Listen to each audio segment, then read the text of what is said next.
کرنے کم سری میں جیل ستم تمام،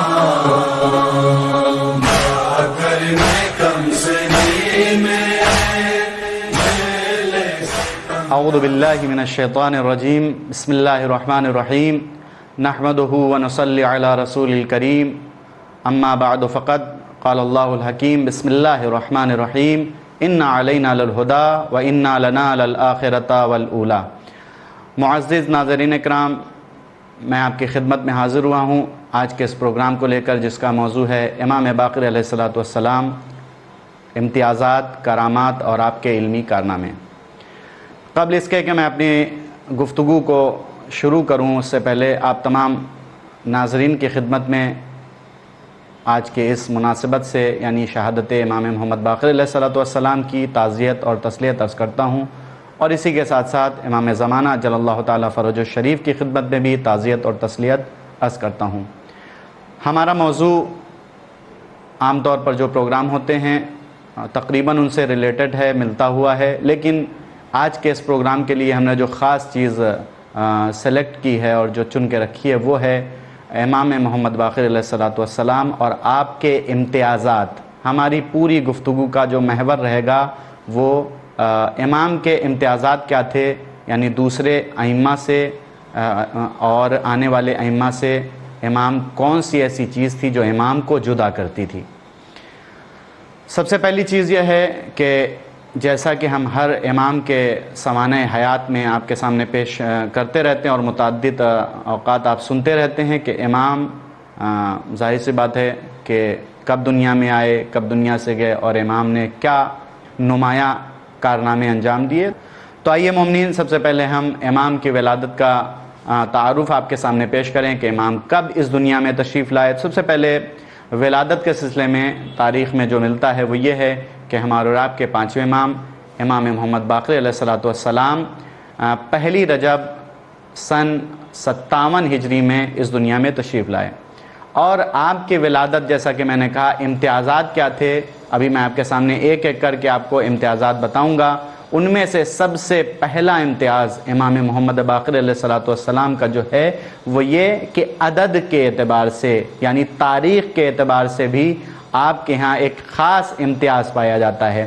ملاحظہ فرمائیے، آپ کی ولادت 1 رجب سن 57 یعنی 57 ہجری میں ہوئی۔ عدد کے اعتبار سے آپ کے یہاں جو امتیاز ہے وہ یہ کہ شاید اس سے پہلے یا اس کے بعد اس طرح کا امتیاز دیکھنے میں نہ ملے، اور شاید اس وجہ سے کہہ رہا ہوں کہ ممکن ہے کہ کسی اعتبار سے، عدد کے اعتبار سے کسی پہلے امام یا دوسرے امام یا تیسرے امام یا ان کے بعد کے اماموں میں کوئی ایسی چیز انسان کے نظر سے گزر جائے، لیکن جہاں تک حقیر کا مطالعہ ہے وہاں تک یہ ہے کہ اس طرح سے عدد کا کوئی امتیاز خاص اماموں میں میری نظر سے نہیں گزرا۔ 57 ہجری کو اگر تھوڑا سا آپ الگ الگ کریں، 5 ایک طرف رکھیں اور 7 ایک طرف رکھیں، اس کے بعد دیکھیں ایک طرف 5 ہے دوسری طرف 7 ہے۔ پانچویں امام جب اس دنیا میں آئے تو 57 ہجری تھی۔ اب پانچویں امام کو جب ہم نے اماموں کے اعتبار سے دیکھنا شروع کیا تو میرا امام کا جو عدد ہے وہ کتنا ہے؟ وہ ہے 5، یعنی امام امامت کی 5ویں کڑی تھے، سلسلہ امامت کی 5ویں کڑی تھے، تو یہ ہو گیا 5۔ اور اس کے بعد 7 کو جب دیکھیں تو دوسری طرف سے سلسلہ عصمت کا اگر ہم جائزہ لیں گے تو ہمارے پانچویں امام سلسلہ عصمت کی 7ویں کڑی تھے۔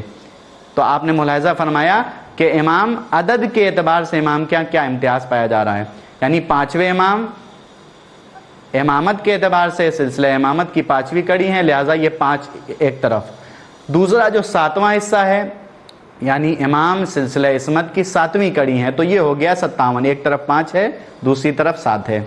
ایک عجیب و غریب یعنی جسے کہتے ہیں حقیقت ہے جو امام کے ہاں امتیاز کی صورت میں عدد کے اعتبار سے پائی جاتی ہے، یہ ایک پہلی صورت تھی۔ دوسری صورت یہ ہے کہ امام کی جو شہادت کا سن ہجری ہے وہ ہے 114۔ اس 114 ہجری میں بھی 14 معصوم کا جو عدد ہے وہ پایا جاتا ہے۔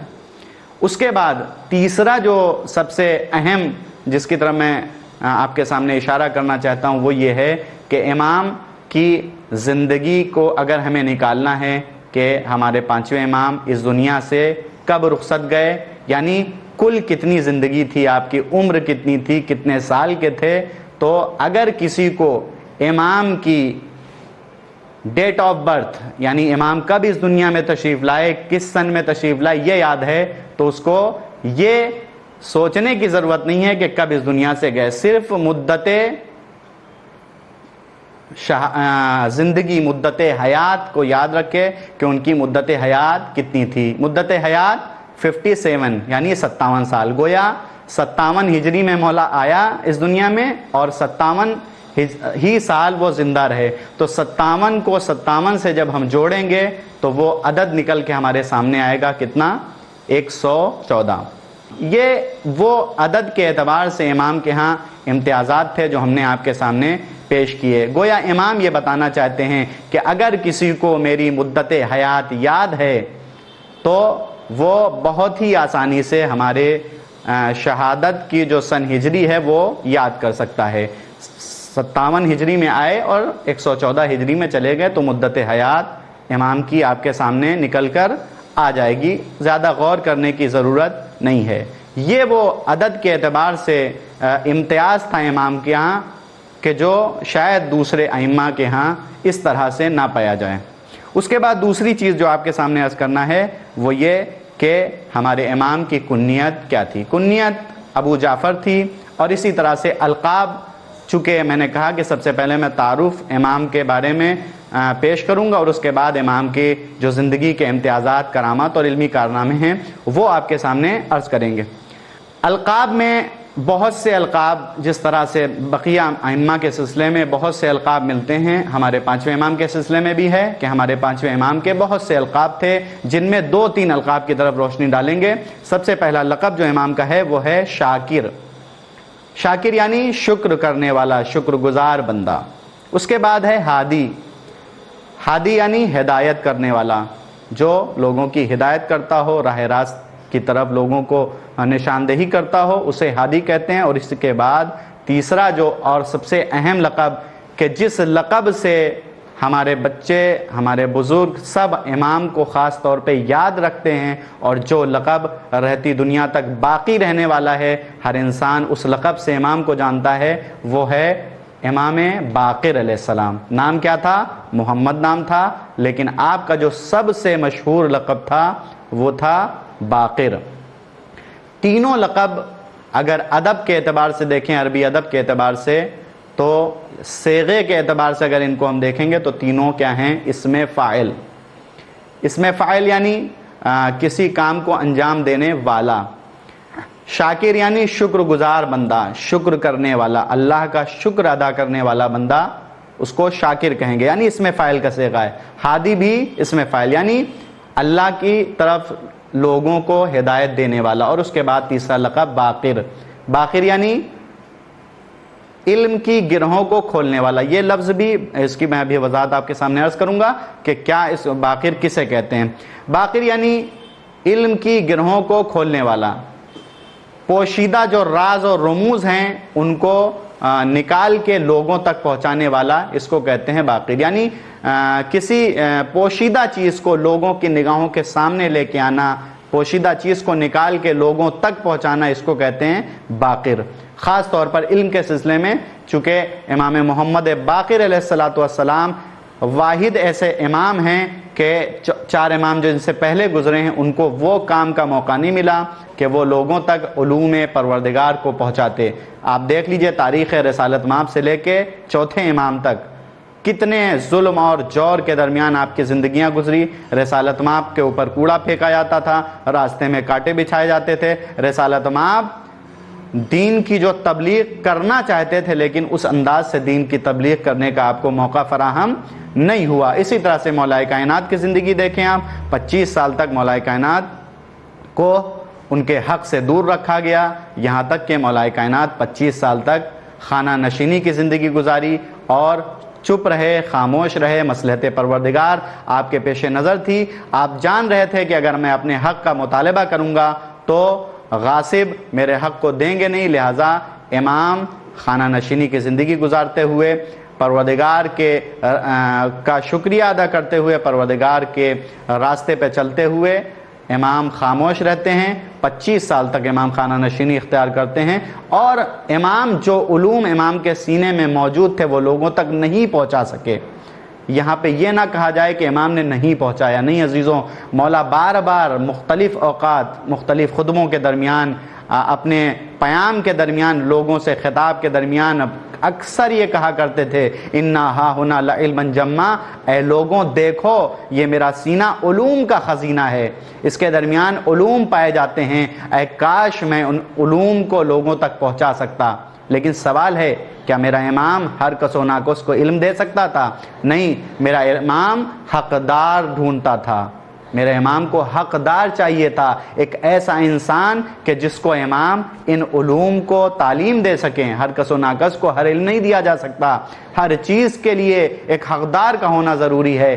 امام چاہتے تھے کہ لوگ آپ سے دریافت کریں، سوال کریں، پوچھیں، لیکن امام سے لوگ سوال نہیں کرتے تھے، اور اگر کبھی سوال کیا بھی گیا تو الٹے سیدھے سوال، سر میں بال کتنے ہیں اور آسمان میں تارے کتنے، اور اس طرح کے متعدد نہ جانے کتنے سوال امام سے کیے گئے۔ لیکن کاش امام سے ٹیکنالوجی کے بارے میں سوال کیا جاتا، امام سے دنیا میں جو علوم آج کل پائے جا رہے ہیں، جن کو ہم سوچتے ہیں کہ یہ سائنس اور ٹیکنالوجی کی ترقی ہے، عزیزوں یقیناً سائنس اور ٹیکنالوجی کی ترقی ہے، لیکن اس کے پیچھے کہیں نہ کہیں ہمارے کسی نہ کسی امام کا ہاتھ ہے، کسی نہ کسی امام کا اس میں ہاتھ پوشیدہ ہے، اور ان کا علم کا کوئی نہ کوئی ایسا گوشہ ہے جس پر سائنس نے ریسرچ کیا، سائنسدانوں نے ریسرچ کرنے کے بعد آج وہ ایک نیا انکشاف دنیا والوں کے سامنے لے کے آ رہے ہیں، نیا انکشاف ہوتا ہے اور دنیا سمجھتی ہے سائنس ترقی کر رہی ہے۔ نہیں عزیزوں، سائنس کی ترقی جتنی زیادہ بڑھے گی اتنی زیادہ ہمارے اہل بیت کی معرفت لوگوں کو پتہ چلے گی، لوگ جانیں گے کہ امام کیا تھے۔ تو یہ پہلے امام تھے۔ اسی طرح دوسرے امام، آپ جانتے ہیں کہ دوسرے امام کو بھی امام حسن، معاویہ کا دور ہے، لیکن امام حسن صلح کرنے پر مجبور ہو جاتے ہیں۔ تیسرے امام کا دور آپ جانتے ہیں، تیسرے امام آواز بلند کرتے ہیں، اور اس کے بعد نتیجہ آپ کے سامنے ہے کہ کربلا کے میدان میں امام حسین اپنے ساتھیوں کے ساتھ آ جاتے ہیں۔ تو میں عرض یہ کر رہا ہوں کہ جتنے بھی اماموں کو جو موقع ملا ہے علم پہنچانے کا، بہت ہی کم، یہاں تک کہ چوتھے امام کے جب امامت کا جب آغاز ہوا ہے، بلکہ آغاز سے پہلے امام حسین کے ساتھ بھی جب تھے واقعات کربلا، اور اس کے بعد امام نے کیا کیا، حالات اتنے سنگین تھے واقعات کربلا کے بعد کا جو دور تھا، بلکہ واقعات کربلا سے شروع جو ہوا تھا وہاں سے آپ دیکھیں کہ کتنا سنگین دور تھا، ظلم اور تشدد کا دور تھا۔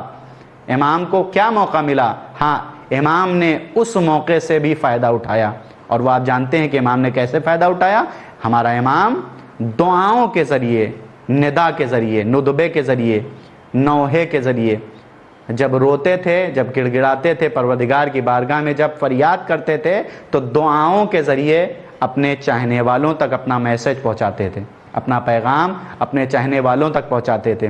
تو آپ نے دیکھا کہ رسالت مآب سے لے کے چوتھے امام تک کسی بھی امام کو اتنا موقع فراہم نہیں ہوا، وقت سازگار نہیں تھا، حالات اچھے نہیں تھے، بہتر نہیں تھے، دشمنوں کا پہرا تھا، لیکن جب پانچویں امام کا دور آیا تو تھوڑا سا راحت ہوئی۔ مکمل راحت تو کسی امام کو ہمارے میسر نہ ہو سکتی، لہٰذا ہمارے پانچویں امام کو جب وقت ملا تو ہمارے امام نے سب سے بنیادی کام جو کیا وہ یہ کہ شاگردوں کی تربیت کرنا شروع کی۔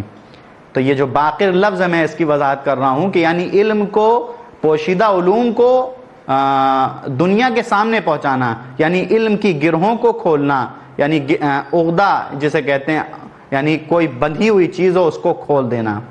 کوئی امام نے دنیا والوں کے سامنے بتایا کہ اگر تھوڑا بھی وقت ہم اہل بیت کے کسی ایک فرد کو مل جائے تو ہم دنیا والوں کے سامنے پروردگار کے جو پوشیدہ راز و اسرار ہیں، پوشیدہ علوم ہیں، وہ ہم دنیا والوں کے سامنے لا کر بتاتے ہیں کہ دیکھو، جب تھوڑے سے وقت میں ہم اتنی تبلیغ کر سکتے ہیں، تو اگر دنیا مکمل طریقے سے ہمارا حق جو اللہ نے ہم کو دیا ہے، جو منصب امامت ہم کو اللہ تعالیٰ نے دیا ہے، جو اللہ تعالیٰ کی طرف سے ہم امام بن کے آئے ہیں، اگر تھوڑے سے وقت میں ہم اتنی تبلیغ کر سکتے ہیں، تو اگر مکمل طریقے سے دنیا ہماری اطاعت کرتی، دنیا ہماری پیروی کرتی، تو ہم دنیا کے سامنے وہ قانون پیش کرتے اسلام کی سربلندی کا کہ رہتی دنیا تک وہ قانون زندہ رہتا۔ تو آپ نے دیکھا کہ پانچویں امام کو جیسے ہی موقع ملا تو پانچویں امام نے علوم کے ذریعے لوگوں کی ہدایت کی، اور اتنا زیادہ علوم کو آپ نے پھیلایا کہ آپ کا نام ہی باقر ہو گیا۔ باقر یعنی گرہوں کو کھولنے والا، پوشیدہ علوم کو کھول کر لوگوں کے سامنے پیش کرنے والا، اس کو کہتے ہیں باقر۔ اور اسی لقب سے ہمارے امام کو جانا جاتا ہے، ہمارا امام اسی نام سے مشہور ہے۔ باقر، اس کو مختلف طریقے سے علماء نے کتابوں میں لکھا ہے، کبھی صرف باقر کہا جاتا ہے، اور کبھی باقر علوم النبیین کہا جاتا ہے، کبھی باقر العلوم کہا جاتا ہے، اور کبھی باقر علوم الاولین والآخرین، یعنی اولین اور آخرین کے علوم کو گشادہ کرنے والا، ان کو پھیلانے والا، تشریح کرنے والا، ان کی وضاحت کرنے والا۔ وہ کون ہیں؟ ہمارے اور آپ کے پانچویں امام، امام محمد باقر علیہ الصلوۃ والسلام۔ آپ کے والد امام زین العابدین علیہ الصلوۃ والسلام تھے، اور آپ کی والدہ کا نام جناب فاطمہ بنت الحسن تھا۔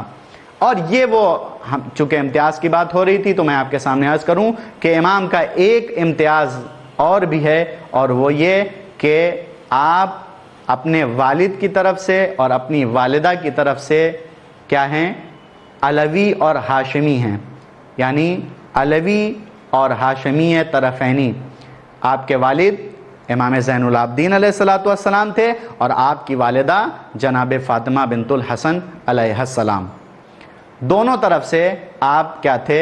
علوی اور ہاشمی تھے۔ اسی وجہ سے کتابوں میں ملتا ہے، روایات میں یہ جملہ ہے کہ آپ کو، یعنی امام محمد باقر علیہ الصلوۃ والسلام کو ابن الخیرتین کہا جاتا ہے۔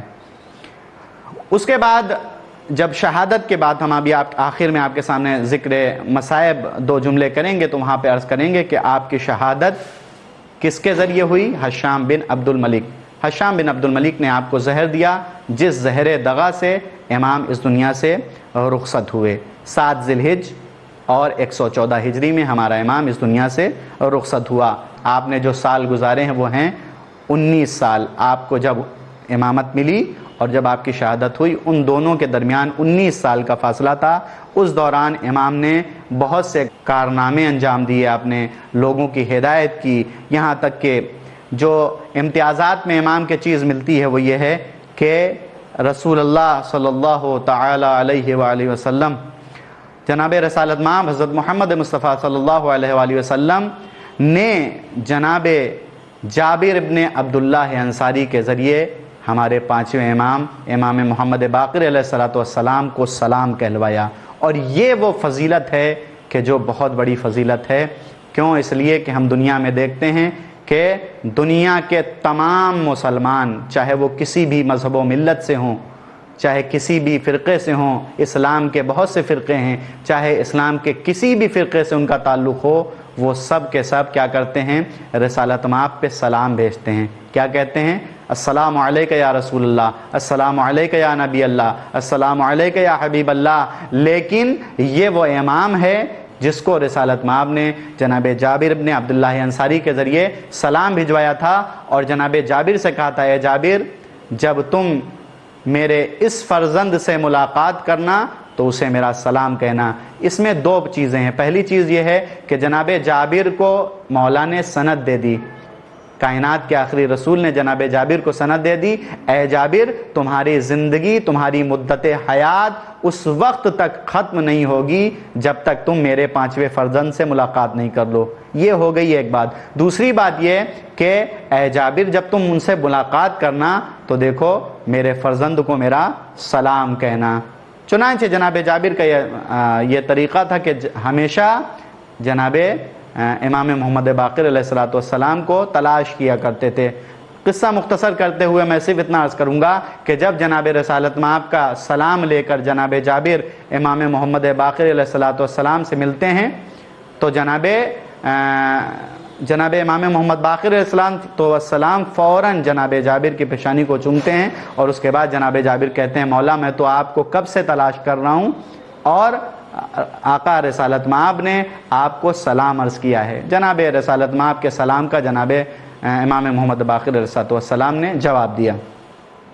اس کے بعد جو دوسری چیز ہے وہ یہ کہ یہ وہ پہلے امام تھے کہ کہ جنہوں نے چوتھے امام کے بعد یعنی اپنے بابا امام زین العابدین علیہ السلام کے ساتھ کربلا کا سفر کیا، جس وقت آپ کی عمر تقریباً 3 سال تھی، 3 سال یا 3.5 سال، چونکہ 57 ہجری میں امام محمد باقر کی ولادت ہوئی ہے اور یہ کربلا جو پیش آئی ہے وہ تقریباً 61 ہجری میں، تو یہ 3.5 سال یا 3.5 سال کا جو وقفہ تھا، اس دوران جناب امام محمد باقر علیہ السلام کی زندگی شروع ہوئی اور یہ تمام حالات آپ کی نگاہوں سے سامنے گزرے، کربلا سے لے کے کوفہ اور شام اور اس کے بعد مدینے واپس آنا، یہ تمام حالات جناب امام محمد باقر علیہ السلام کے سامنے پیش آئیں۔ جناب امام محمد باقر نے تمام حالات کو اپنی آنکھوں سے دیکھا اور وہیں سے اپنی تبلیغی امور کا جائزہ لیتے رہے کہ ظالموں سے کیسے نپٹنا ہے اور ظالموں کے سامنے کس طرح سے، کس طرز حکومت سے ہمیں کس حکمت عملی سے لوگوں کے سامنے پیش آنا ہے اور ان کی ہدایت کرنی ہے۔ اور اس کے بعد یہ تھا وہ تعارف جو امام محمد باقر علیہ السلام کا تھا۔ اب ایک ایسا تاریخی کارنامہ امام محمد باقر نے انجام دیا ہے کہ جو اس سے پہلے انجام نہیں پایا ہے تاریخ میں، ہے کہ سن 75 ہجری میں عبد الملک نے جب یہ چاہا کہ وہ سکے کہ جن کو عیسائیوں نے سکے بنائے تھے اور روم نے ان سکوں کو بنا کے اپنے دین کا، عیسائیت کا چاہا تھا کہ اس سے پرچار کرے، عیسائیت کے جو مذہب تھا اس کو نشر کرے، لوگوں تک پہنچائے۔ عبد الملک کی جب حکومت آئی اور وہ حکومت مضبوط ہونے لگی تو اس نے کیا چاہا کہ سکوں کو بدلا جائے، یعنی وہ جو عیسائی سکے تھے ان کو بدل کر سکوں کو اسلامی کرے، لیکن وہ یہ کام کر نہ سکا۔ اس کے سامنے ایک پریشانی تھی اور وہ پریشانی یہ تھی کہ روم جو اسلام کا سب سے بڑا دشمن تھا وہ یہ کام آسانی سے اس کو کرنے نہیں دے سکتا تھا۔ جب اس کے سامنے یہ پریشانی آئی، اس نے جب یہ ارادہ کیا تو کسی نے قیصر روم کو یہ خبر دی کہ آپ کے ملک کے سکوں کو یہ لوگ اسلامی کرنا چاہتے ہیں، بدلنا چاہتے ہیں، تو اس نے کہا کہ اگر تم یہ کام کرو گے تو ہم پھر ایک سکوں کو وجود میں لائیں گے اور ان سکوں پر اہل بیت کی شان میں گستاخی کریں گے، معاذ اللہ۔ یعنی اس نے یہ ارادہ کیا قیصر روم نے کہ سکے بنوا کے ان کے اوپر اہل بیت کی شان میں گستاخی کرے گا، معاذ اللہ خاکم بدہن۔ اس نے ارادہ کیا تھا کہ اس پہ گالی یا اس طرح کے الٹے سیدھے الفاظ لکھ کے اہل بیت کی شان میں گستاخی کرے۔ جب یہ بات عبد الملک کو پتہ چلی تو اب اس کے بس میں بات نہیں تھی، اس مسئلے کو وہ سلجھا نہیں پا رہا تھا۔ یہ بات امام محمد باقر علیہ السلام تک پہنچی تو کسی نے مشورہ دیا کہ اے عبد الملک، اس کا جو حل ہے وہ ایک ہی فرد کے پاس ہے۔ اس نے کہا وہ کون؟ کہا کہ وہ وقت کے امام محمد باقر علیہ السلام ہیں، وہ اس مسئلے کا حل نکالیں گے۔ پہنچا امام تک، جب بات پہنچی تو امام نے کہا اس کا حل یہ ہے کہ جو سفیر روم ہے، جو تمہاری کسٹڈی میں سفیر روم ہے، اس کو آزاد نہ کیا جائے اس وقت تک جب تک جو عیسائیت کے سکے ہیں، جو سکہ رائج الوقت ہے، ان کو لغو اور باطل قرار نہ دے دیا جائے۔ ایک بات تو یہ تھی۔ دوسرے یہ کہ جب تک اسلامی سکوں کو رائج نہ کر دیا جائے تب تک اس کو آزاد نہ کیا جائے۔ یعنی 2 کام تھے، پہلے کے سکوں کو باطل کرنا، لغو کرنا، مارکیٹ میں بازار میں جو سکے تھے ان کو باطل قرار دینا کہ ان کی کوئی ویلیو اور حیثیت آج کے بعد سے نہیں ہے، اور دوسرا یہ کہ اسلامی سکوں کو رائج کرنا۔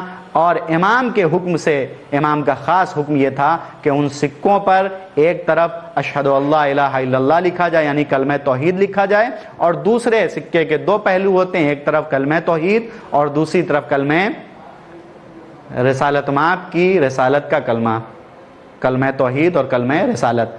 اور اس کے قد بھی معین کیا، کتنا موٹا سکہ ہوگا، کتنا اس کا قد ہوگا، کتنا اس کا ویٹ اور وزن ہوگا، یہ ساری چیزیں امام نے معین کی، اور اس کے بعد سکہ رائج ہوا۔